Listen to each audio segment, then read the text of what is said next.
Yes, it is. Yes, it is. The fusion of entertainment and enlightenment. Shall we get some entertainment here? Where's the guy who's yelling at me? What line is he on? He is on line 8. Take line 8 for me. It's Mark in Georgia. Hello, Mark. Mark, how are you, sir? Hey, it's good to talk to you. I've listened to your program for a long time. I've always enjoyed it. I'm sure you have. Back from May 2002. Really? You talked about Kandahar and Jalalabad. I just laughed my butt off. That was great. That's good stuff. But anyway, I was thinking about the Occupy Wall Street people and what their cause is. I believe it's the result of decades of outsourcing of American jobs to China, Korea, Taiwan, you name it, Malaysia, Philippines, Singapore, Mexico. I mean, anywhere there's cheap labor available, Americans, capitalists have moved their jobs there. Okay, wait, hold it just a second. American capitalists have moved their jobs. So this is an anti-capitalist direction you're going in. I just want to make sure. Well, yes. I mean, in relating to the what we're talking about with the Occupy Wall Street. Okay, people. so we have something we agree on. Occupy Wall Street is an anti-capitalist movement. Yes. In the sense that we need to start bringing our jobs back to our own people. Because if we keep on continuing to outsource all of our employment, we're also outsourcing our tax base. So if we just stop outsourcing jobs, you're totally fine with the free market capitalist system? Totally fine with it. If we just bring jobs back to America, keep them here somehow. Yes, I believe in capitalism. You do believe in capitalism. Okay, Well, good. All right, so hang on just a second. May I go a little deeper? Do you know why we were outsourcing so many jobs? Do you know why the capitalist system was doing that? Yes, I do, because our government has become so bloated. Our government charges too much in taxes. No. You got to go deeper than that. I mean, that's a good start. That's a good excuse and a viable reason, but that's not really the reason why we were outsourcing jobs. How did we go from the greatest industrial machine ever to we're closing 40,000 factories in the last 2 years? Well, again, I think it's because labor is cheaper overseas. In these countries, and so that's the natural way. Here in Columbus, Georgia, there's Weber Grills and Charbroil Grill Company.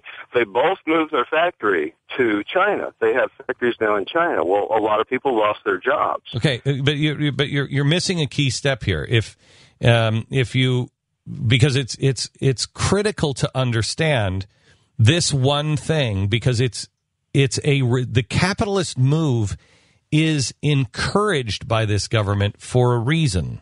It's not just capitalists can do it cheaper.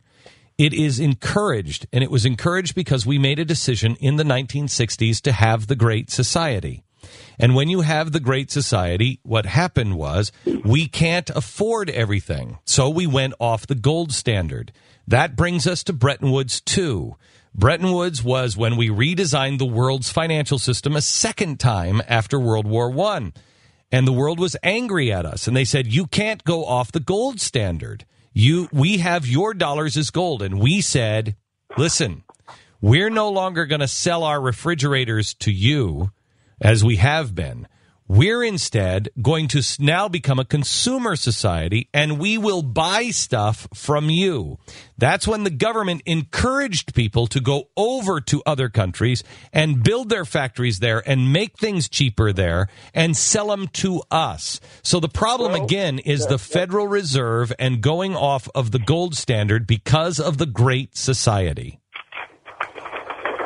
Well, perhaps that worked for a while. But we're at the point now where Americans need jobs, and if we can't get jobs, okay. So what is the fix then? So what's the fix? I don't know what the fix is, except for perhaps the rest of the world, which seems to be happening.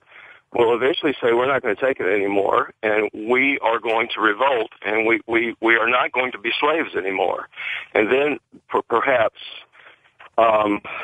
things will be equaled out better on that level.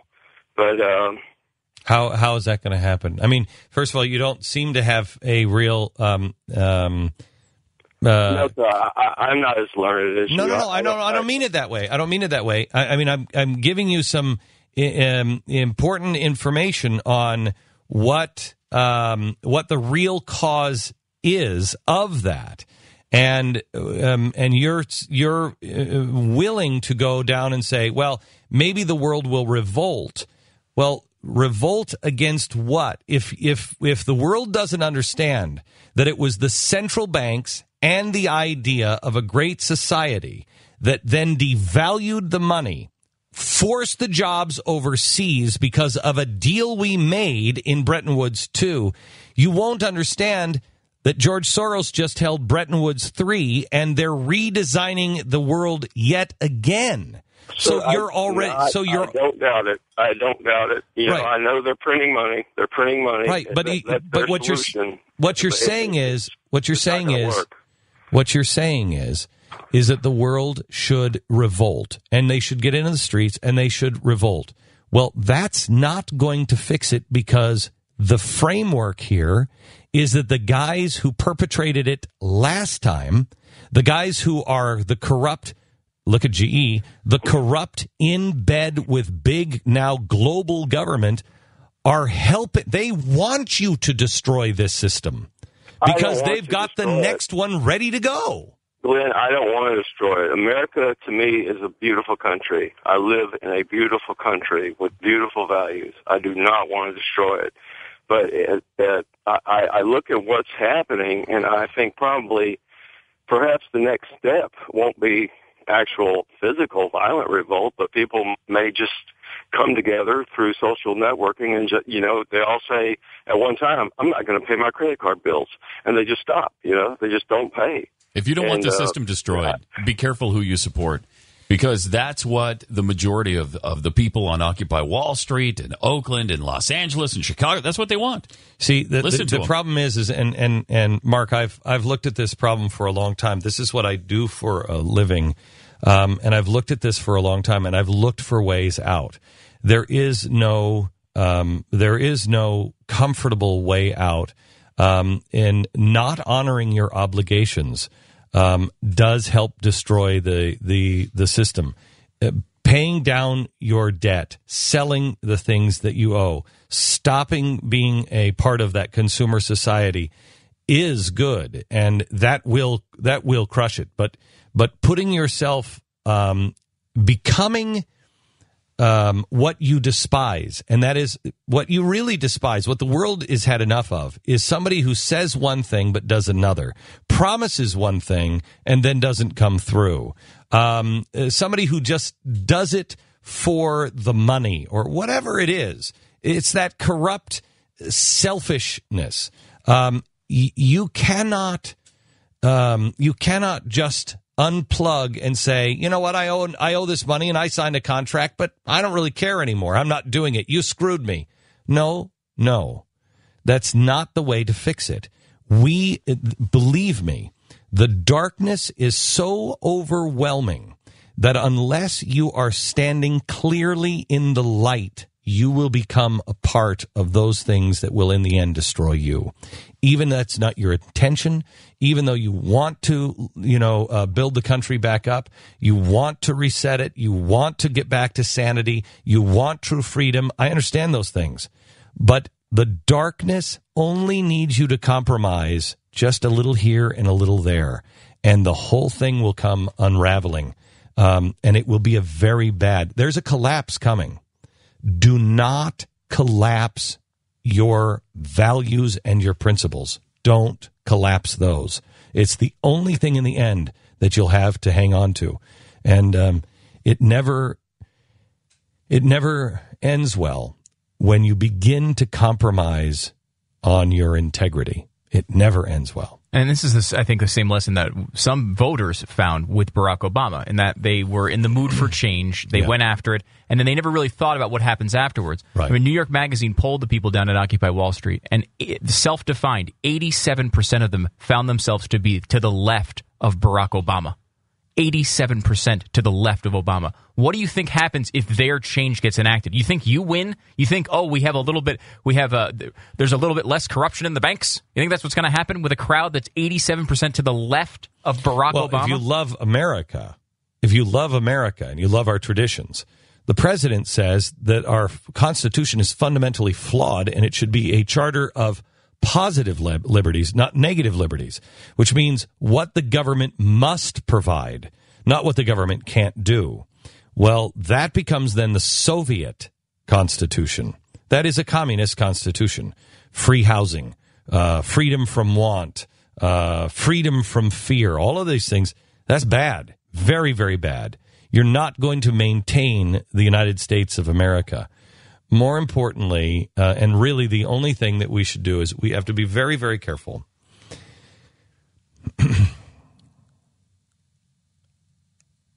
There's not a lot I'm holding back from you now. There are a few things, but there's not a lot I'm holding back. As my own staff knows, I have said even 5 years ago, when you start hearing me say these things, you'll know how close we are. There's not much left. What I need you to understand, or what I need you to explain to your friends is, if you think the unemployment is bad now, if you think that business is bad now, we have not hit it.